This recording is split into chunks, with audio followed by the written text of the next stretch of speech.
Salut à tous. Aujourd'hui, on va étudier les 10 plus grandes leçons des 5 livres les plus populaires sur l'argent. La première règle de la richesse est simple. Si vos dépenses sont supérieures à vos revenus, vous allez avoir des problèmes financiers.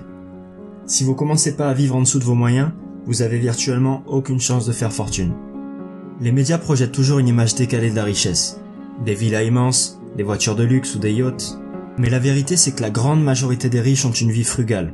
Si on regarde les milliardaires comme Warren Buffett, Mark Zuckerberg ou Bill Gates, on s'aperçoit qu'ils font attention à ce qu'ils dépensent. Pour commencer, il est important de regarder de plus près ses dépenses et s'efforcer de réduire au maximum tout ce qui n'est pas nécessaire. Les abonnements, tous les vêtements qu'on peut acheter, les boissons alcoolisées en tout genre. Une bonne solution est de noter toutes vos dépenses pendant un mois.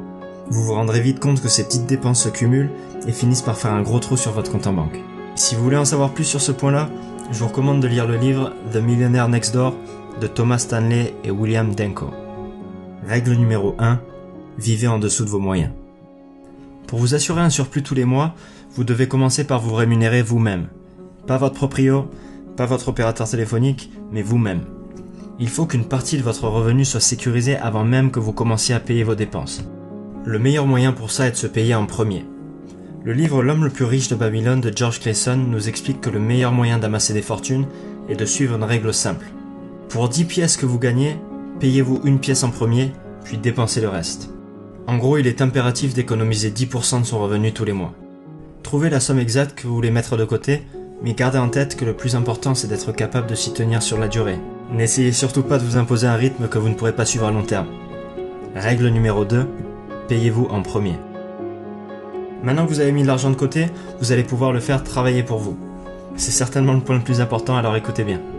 La cause principale de l'appauvrissement des classes moyennes réside dans l'ignorance de la différence entre un actif et un passif. Un actif est toute chose qui produit pour vous un cash flow positif, c'est-à-dire qu'à long terme ça aura mis plus d'argent dans votre porte-monnaie que ça en aura sorti. Ça peut par exemple être une action, de l'immobilier, un brevet ou des droits d'auteur, une chaîne YouTube ou un site web. Un passif au contraire a un cash flow négatif. Une Ferrari par exemple est pour la plupart des gens un passif. L'achat, l'assurance, l'essence et l'entretien vont entraîner de grosses sorties d'argent, alors qu'aucun revenu ne sera généré. Attention, ça ne veut pas dire qu'il ne faut pas s'acheter de Ferrari si on en a les moyens.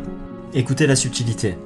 Alors que les pauvres utilisent leurs revenus pour financer leurs dépenses, les riches utilisent les revenus de leurs actifs pour financer leurs dépenses.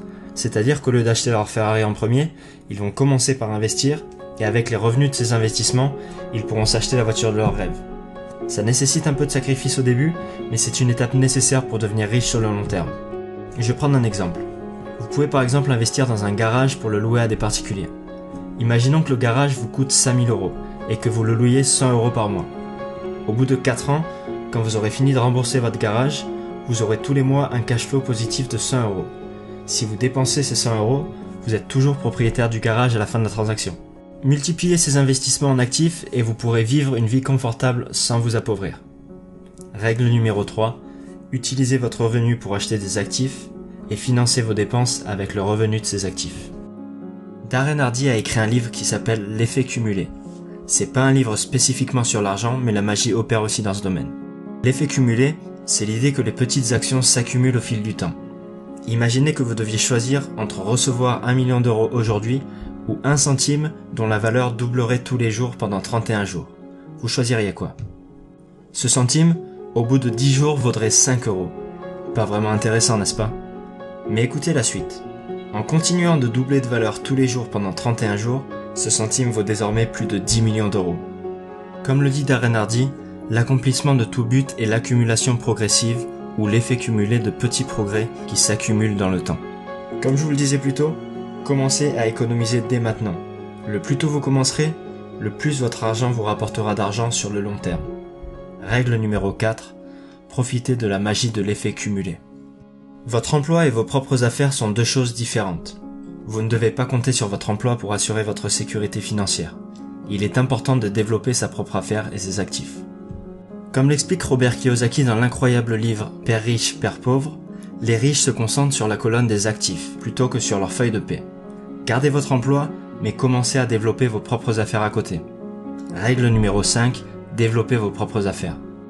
Robert Kiyosaki détruit également le mythe de l'impôt selon lequel les riches payent pour les pauvres. En réalité, les riches exploitent la loi à leur profit. Alors que les classes moyennes gagnent de l'argent, sont taxées, puis dépensent ce qu'il reste, les riches créent une société qui n'est en fin de compte qu'une pile de contrats, financent leur train de vie, puis sont taxés sur ce qui reste. Ils font ça comment? Grâce aux sociétés qu'ils possèdent. Il faut savoir que les sociétés sont taxées sur les bénéfices, c'est-à-dire sur ce qu'il reste après que tous les frais de l'entreprise soient couverts. La plupart des dépenses des riches passent donc en frais d'entreprise. Par exemple, une voiture de fonction avec chauffeur, les repas, l'inscription à un club de sport. Toutes ces dépenses sont financées par votre entreprise et vous payez vos impôts sur ce qu'il reste. Règle numéro 6, apprenez à optimiser vos impôts grâce au pouvoir des sociétés. Le gourou du développement personnel, Jim Rohn, a dit un jour « Vous êtes la moyenne des 5 personnes avec qui vous passez le plus de temps ». Est-ce que vous pensez que vous avez plus de chances de devenir riche si vos amis passent leur week-end à regarder la télé ou s'ils les passent à faire du sport et à développer leurs propres affaires? Votre entourage a une importance capitale dans votre vie. Il détermine votre façon de penser, votre estime de soi et vos décisions. Règle numéro 7, entourez-vous de personnes qui réussissent. Quand je vous parlais d'investir dans des actifs, je ne vous ai pas parlé du plus important des actifs que l'on possède, notre cerveau. Notre cerveau a la capacité de nous rendre extrêmement riches si on y investit suffisamment. Il est primordial de continuellement développer ses connaissances. Vous avez différents moyens pour y arriver, lire des livres, participer à des conférences ou regarder des vidéos sur YouTube comme celle-ci et mettre en pratique tout ce que vous avez appris. Vous pouvez ainsi apprendre rapidement ce qui a pris des années d'expérience à d'autres personnes et de nombreux échecs. Règle numéro 8, augmentez votre capacité à gagner de l'argent. Vous devez réaliser que vous allez vous-même rencontrer des échecs, mais ça ne doit pas vous décourager. La plupart des gens ne gagnent jamais car ils ont peur de perdre. Si vous essayez d'éviter l'échec, vous éviterez également le succès. L'échec inspire les personnes qui réussissent, donc ils n'ont pas peur d'échouer. Ce qu'ils craignent plus que tout, c'est l'inaction. Vous saviez que Thomas Edison avait échoué 1000 fois avant de découvrir l'ampoule électrique? Règle numéro 9, ne craignez pas l'échec, mais l'inaction. Au début du XXe siècle, Andrew Carnegie, alors homme le plus riche du monde, missionna Napoleon Hill pour étudier les centaines de personnes les plus riches des États-Unis et retranscrire par écrit la formule qui leur avait permis de faire fortune. Le résultat fut un livre publié en 1937 et qui reste encore aujourd'hui l'un des livres les plus reconnus sur la richesse. Réfléchissez et devenez riche. L'auteur nous explique qu'un prérequis fondamental à la richesse est le désir. D'après ses conclusions, les 6 étapes pour transformer un désir ardent d'argent en son équivalent matériel sont les suivantes. Fixez le montant exact de la somme que vous désirez. Ensuite, sachez ce que vous allez donner en échange de cet argent. On n'a rien pour rien. Fixez avec précision la date à laquelle vous voulez être en possession de cet argent. Ensuite, établissez un plan qui vous aidera à transformer votre désir et commencez immédiatement à l'appliquer. Notez ces 4 éléments par écrit et enfin, lisez ces objectifs à haute voix 2 fois par jour et commencez à vous voir, vous sentir et vous croire en possession de cet argent. L'idée est que l'esprit a une force si puissante qu'il va essayer par tous les moyens de transformer vos désirs en réalité, à condition que vous y croyiez réellement et que vous acceptiez d'agir. Règle numéro 10, désirez l'argent ardemment et passez à l'action. Voilà, c'est tout pour aujourd'hui. J'espère que vous avez appris des choses et si c'est le cas, n'hésitez pas à liker et partager cette page autour de vous. Je vous dis merci et à très bientôt.